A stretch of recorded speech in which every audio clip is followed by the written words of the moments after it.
নমস্কার।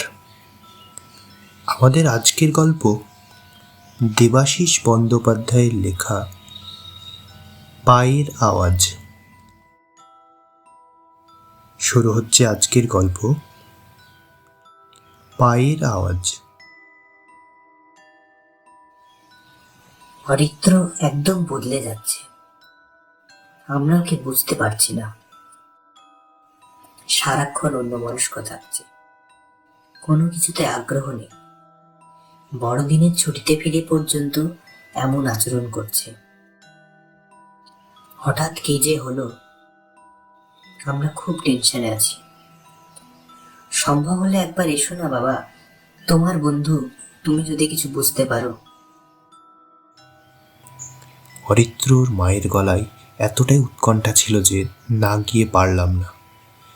ওদের কোয়ার্টার পশ্চিমবঙ্গ ঝাড়খণ্ডের বর্ডার ভুজুডিহিতে। ওর বাবা সুবীর কাকু কোল ইন্ডিয়ায় একটা ওয়াশারির ম্যানেজার। আমার বাবার সঙ্গে একসঙ্গে ইঞ্জিনিয়ারিং পড়েছেন। সেই সূত্রে আমরাও জ্ঞান হয়ে থেকেই বন্ধু।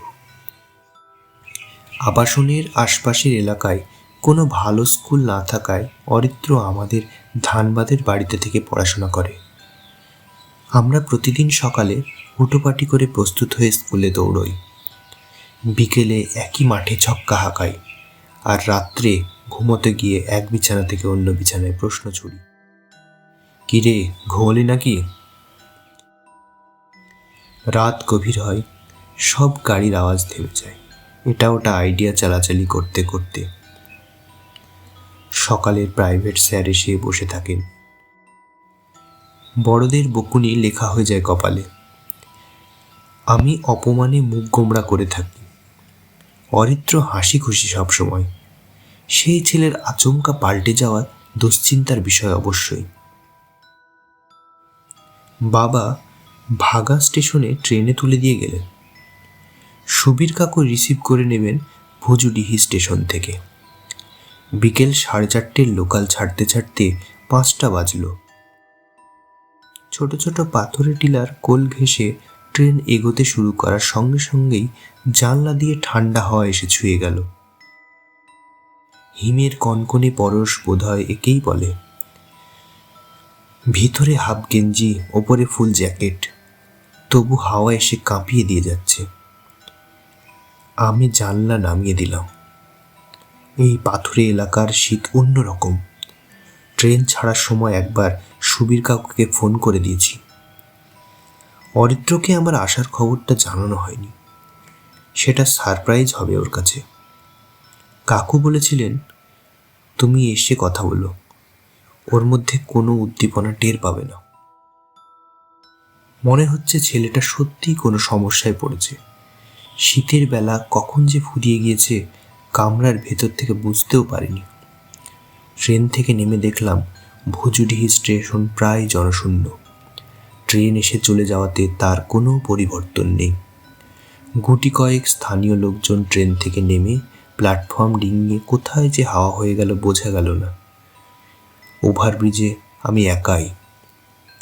ডান পাশে বাঁ পাশে ফিরে তাকালাম, সত্যি আর কেউ যাওয়ার নেই। অদূরে একটা মাত্র চায়ের দোকানে টিম টিম করে আলো জ্বলছে।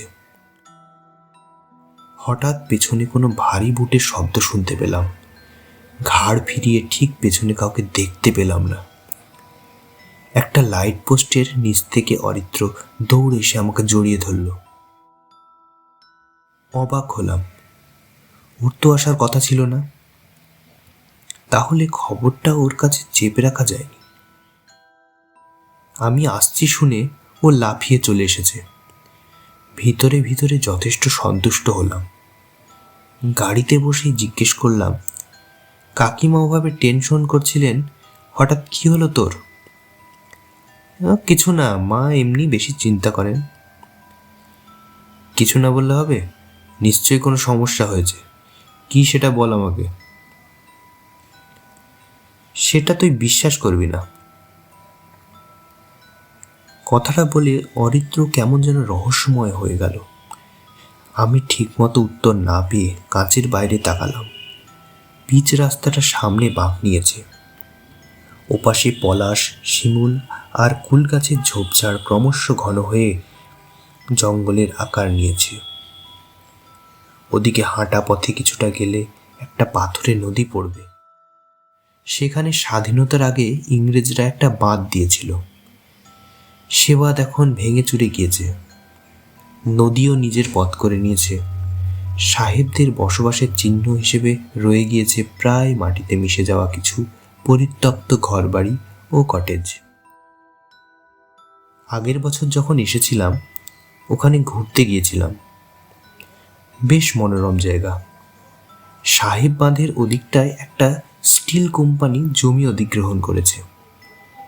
শিগগিরই কাজ শুরু হবে। আমাকে অন্ধকার পলাশ বনে অন্য মনস্ক দেখে অরিত্র বলল, ইংরেজদের একটা গোরস্থান ছিল ওখানে, সেটা কি তোর চোখে পড়েছিল কতবার? কই না তো। আসলে পাঁচিল ধূলিসাৎ হয়ে গেছে, আলাদা করে কিছু চেনা যায় না। একটা দুটো সমাধি ফলক মাথা তুলে টিকে আছে, কুল গাছের ঝোপে ঢাকা পড়ে থাকে। ঘুরতে ঘুরতে হঠাৎ করে আবিষ্কার করেছি। এবার চল, দেখাতে পারবো। ওই সব প্রাচীন গোরস্থান দেখার এতটুকু ইচ্ছে আমার ছিল না কোনোদিনও। মাঝখান থেকে এই অন্ধকার শীতের সন্ধ্যায় অরিত্র কেন এসব গল্প জুড়ে দিল বুঝলাম না। তোর আবার ক্রিকেট, ক্যারাটে ছেড়ে এসব ভুতুড়ে ব্যাপারে আগ্রহ জন্মালো কবে থেকে? যেদিন একজনের কাছ থেকে ইতিহাসটা জানলাম। জানিস, ওখানে স্মিথ নামে এক সাহেবের কবর আছে। এক সময় তার 2 কিশোর ছেলে হঠাৎ কোথাও উধাও হয়ে যায়। হয়তো পাথুরে নদীতে খেলতে নেমে আচমকা হড়কা বানে ভেসে গিয়েছিল। লোককাহিনী বলে সাহেব তাদের পাগলের মতো খুঁজে বেড়াতো, এমনকি মরার পরেও। জঙ্গলের আদিবাসীরা দেখেছে ওদের কোনো কোনো ছোট ছেলে নাকি হঠাৎ হঠাৎ গোরস্থানে পালিয়ে যেত, ভুল বকতে শুরু করত। আদিবাসীরা ভয় পেয়ে এ অঞ্চল ছেড়ে সিন্ধ্রির দিকে চলে যায়। আর কেউ দেখছে না। এই দুঃখে সাহেবের ভূত ছেলেদের খোঁজা ছেড়ে দেয়, তাই তো? আমার কথাটা ঠিক মতো শেষ হলো না, গাড়িটা বন্ধ হয়ে গেল। কি হলো কাকু?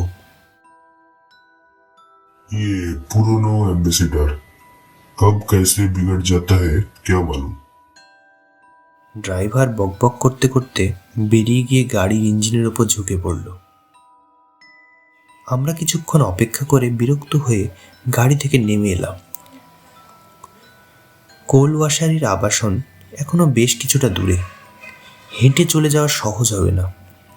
অগত্যা গাড়ি ঠিক হওয়ার অপেক্ষায় হাপিত্তেশ করা ছাড়া গতি নেই। পরিষ্কার আকাশে সবে তারা ফুটতে শুরু করেছে। পরিবেশে নিস্তব্ধতা ছেয়ে রয়েছে। অবশ্য এই জনবিরল জায়গায় আওয়াজ করবেই বা কে? হঠাৎ যেন কার ভারী বুটের আওয়াজ শুনতে পেলাম।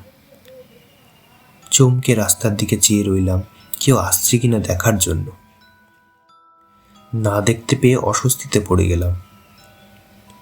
অরিত্রর দিকে তাকালাম। পিছনে হাত মুড়ে পায়চারি করছে। সেই সঙ্গে কি এত আকাশ পাতাল চিন্তা করছে বোঝা দেয়, যেন ফেরার কোনো তাগিদ নেই। সুযোগ বুঝে আবার আরাম করে স্মিথ সাহেবের পরবর্তী কাণ্ড কারখানার গল্প জুড়ে দেবে। বুটের আওয়াজটা এবার ঠিক পেছনে চলে এলো।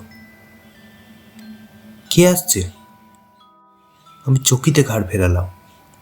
দেখলাম আপাদ মস্তক চাদরে মোড়া একজন লোক এসেই আমাদের ড্রাইভারের সঙ্গে হিন্দিতে কথাবার্তা জমিয়ে দিল। বক্তব্য, ওর হাতে ছেড়ে দেওয়া হোক, সে এক্ষুনি গাড়ি ঠিক করে দেবে।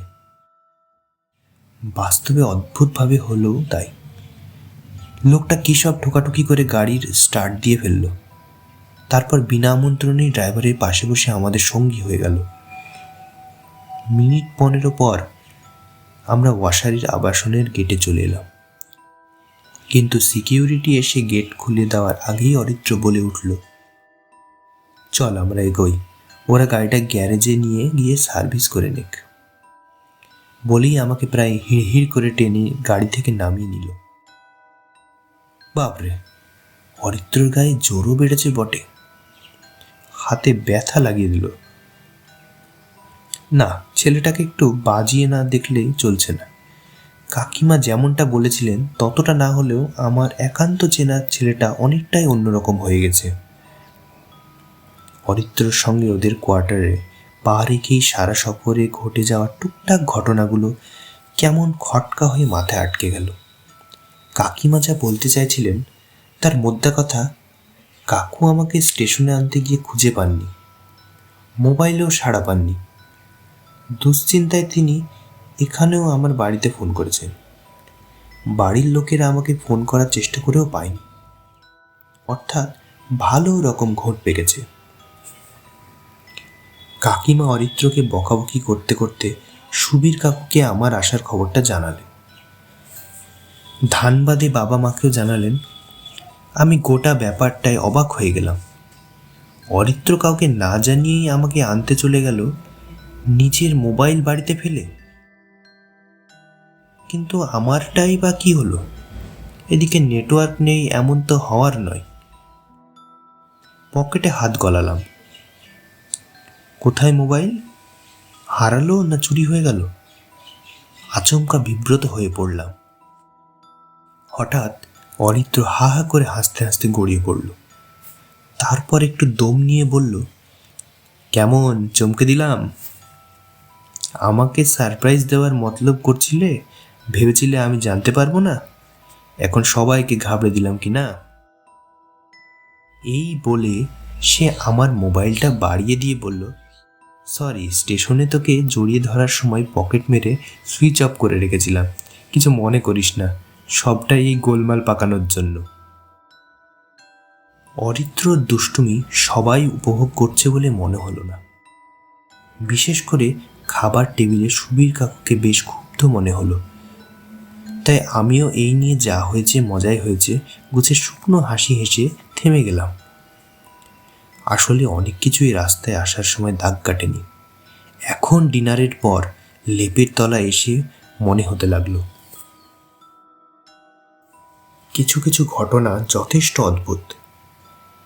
যেমন একই রকম বুট পরা পায়ের আওয়াজ স্টেশনেও পেলাম, গাড়ি বন্ধ হয়ে যাওয়ার পরেও পেলাম। অথচ না, অরিত্রর পায়ে বুট ছিল না। ওই মেঠো লোকটার পায়ে বুট থাকার সম্ভাবনা ছিল। তাহলে কি কেউ আমাদের ফলো করছে আড়াল থেকে? সেটাই বা কে করবে? আর কেনই বা করবে? কাকু যদি গাড়ি নিয়ে আমাকে আনতে গেলেন, তো ওই গাড়িটা কার? লোক দুটোই বা কে? আর অরিত্রই বা কেন অমন করে ওদের ভাগিয়ে দিল? আমাদের বাড়ি পর্যন্ত পৌঁছে দিয়ে গ্যারেজে সার্ভিস করাতে নিয়ে গেলে কি এমন দেরি হয়ে যেত? এই শেষ প্রশ্নটা নিজেই সমাধান করে ফেললাম এই ভেবে যে ওই লোক দুটো কাকিমার সামনে হাজির হলে কুকর্মে মদত দেওয়ার জন্য বকুনি খেতে হয়তো। কিছুক্ষণ পর অরিত্র পাশে এসে শুল। ও একটু উসখুস করে স্থির হতেই বললাম, এতটা না করলেও পারতিস, সবাই খুব টেনশনে পড়ে গিয়েছিলেন। যাকগে, তোর কি হয়েছে বল? তুই বিশ্বাস করবি না। তোর কথা আমি বিশ্বাস করব না এটা কি করে ভাবলি? সব কথা বিশ্বাস করা যায় না। তুই বলেই দেখ বিশ্বাস করি কিনা। যদি বলি আমি একজন মৃত মানুষ? আমি লেপ ঠেলে উঠে বসলাম। কি ভুলভাল বকছিস? আমি তোকে সাহায্য করতে এলাম আর তুই আমার সঙ্গে মজা করছিস? বলেছিলাম না বিশ্বাস হবে না তোর। এরপর পাশ ফিরে শুয়ে অরিত্র শীতল গলায় বলল, রাত হয়েছে, ঘুমিয়ে পড়। ঘুমোবার চেষ্টা যে করছিলাম না তা নয়, কিন্তু ঘুম কিছুতেই আসতে চাইছিল না। ঘরের ডিম লাইটারটার দিকে তাকিয়ে থাকতে থাকতে ক্লান্ত হয়ে গেলাম। আমার চেনা অরিত্রকে কিছুতেই পাশে শুয়ে থাকা ছেলেটার সঙ্গে মেলাতে পারছিলাম না। কী সব উল্টোপাল্টা বকছে। ও কি এবার আমার সঙ্গে কোনো মজা করতে চাইছে? এই সব 7-5 চিন্তা করতে করতে একসময় বোধহয় ঘুমিয়েই পড়েছিলাম। ঘুমটা ভেঙে গেল কারো পায়ের আওয়াজে। সেই রকমই ভারী বুটের শব্দ। কেউ যেন ঘরের আশেপাশে ঘোরাঘুরি করছে। বেশ ভয় ভয় করছিল, আর ভয় করলে কাছের কাউকে ছুঁয়ে নিজের একাকিত্ব চাপা দিতে হয়। আমি পা বালিশের ওপারে অরিত্রর উদ্দেশ্যে হাত নাড়ালাম। কোথায় গেল সে? আমি ধড়ফড় করে উঠে পড়লাম। চাদরটা গায়ে জড়িয়ে দরজার বাইরে এলাম। একবার মনে হলো কাকু কাকিমাকে ডাকি। তারপর ভাবলাম, অরিত্র যদি বাথরুমে গিয়ে থাকে তাহলে অকারণে হট্টগোল হবে। আমি ডাইনিং রুম পার হয়ে বাথরুমের কাছে গেলাম। ভিতরে কেউ নেই। এই মাঝরাতে অরিত্র কোথায় বেরিয়ে গেল? আমি কি করব কিছুই বুঝতে পারছিলাম না। হঠাৎ কেউ ঠান্ডা একটা হাত আমার কাঁধে রাখলো। আমি প্রায় আটকে উঠতে যাচ্ছিলাম। সেই সময় টিউবটা জ্বলে উঠল। দেখলাম অরিত্রকে। ঠোঁটে হালকা হাসি ছড়িয়ে বলল, এখানে দাঁড়িয়ে কি করছিস? আমি বেশ জোর গলায় বললাম, তুই বিছানা ছেড়ে কোথায় গেছিলি? গোয়েন্দাগিরি করতে। বাইরে কার পায়ের আওয়াজ পেলাম তাই দেখতে গিয়েছিলাম চোর ঢুকলো কিনা। সিকিউরিটিগুলো যা ফাঁকিবাজ হয়েছে আজকাল। এরপর সে আমায় তাড়া দিয়ে বলল, চল চল, বাড়ির লোকেরা জেগে গেলে আবার নানান প্রশ্ন করবে। বাকি রাতটুকু অদ্ভুত অস্বস্তিকর একটা অনুভূতি আমায় জাগিয়ে রেখে দিল। মনে হলো ওই ড্রাইভার, মেঠো লোকটা, অরিত্রর এই আচরণ একেবারেই স্বাভাবিক নয়। ও আগাগোড়া মিথ্যা বলছে। আমি ওকেও ভয় পেতে শুরু করেছিলাম। বুটের আওয়াজটা মাঝে মধ্যে তীব্র হয়ে সেই ভয়টা আরও বাড়িয়ে দিয়েছে। তবে হাত বাড়িয়ে অরিত্রকে ছোঁয়ার সাহস হলো না। সকালের আলোয় আরও স্পষ্ট করে দেখলাম পাশে ঘুমন্ত বন্ধুটিকে। একেবারে যেমনটা আমি চিনি।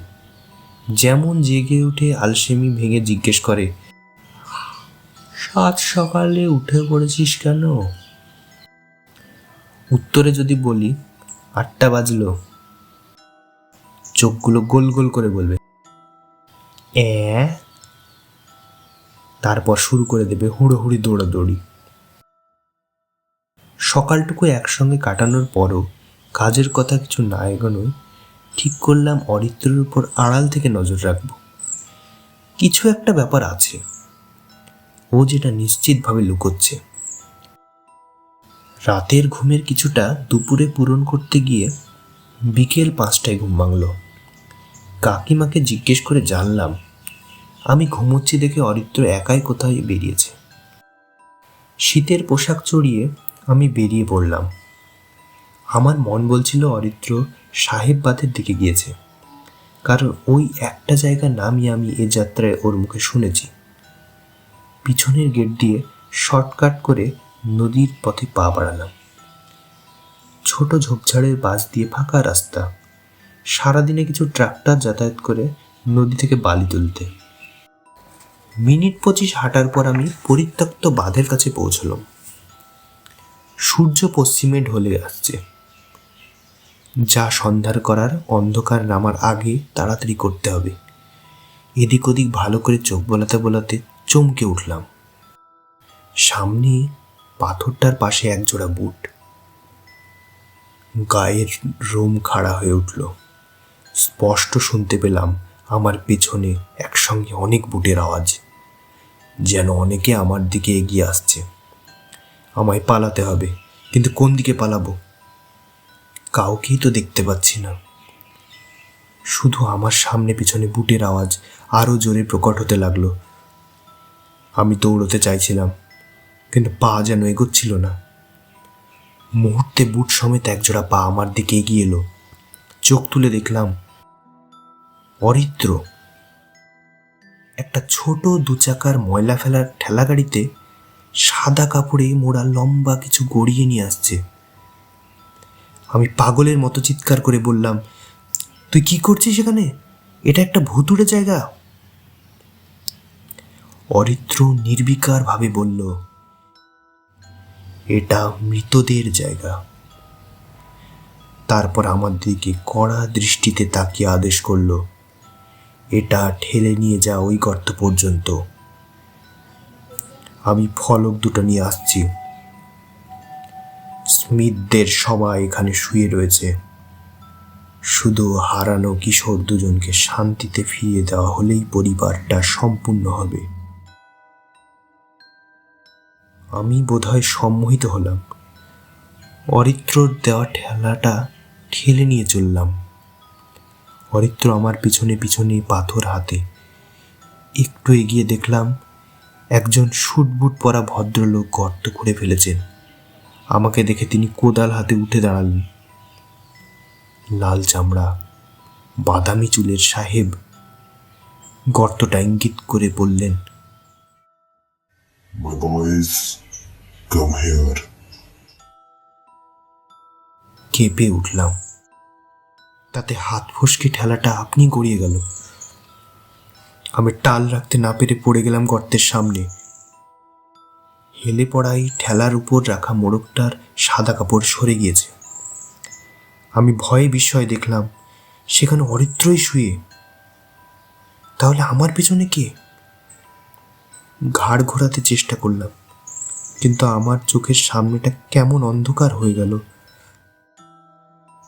শুধু মনে আছে আমার মোবাইলটা একবার বেজে উঠেছিল। আমি বলেছিলাম, সাহেব বাঁধ। তারপর সব শূন্য। জ্ঞান ফিরতে দেখলাম আমি অরিত্র পাশাপাশি হাসপাতালের বেডে শুয়ে। দুজনেরই মাটি মাখা শরীর। পুলিশ বাড়ির লোকদের বলছে, এটা ক্লিয়ার কেস অফ কিডন্যাপিং। পরে মুক্তিপণ দাবি করত। মনে হচ্ছে কোনো একটা অসুবিধায় পড়ে কালপ্রিটটা বাচ্চা দুটোকে অজ্ঞান করে মাটি চাপা দিয়ে পালিয়েছে।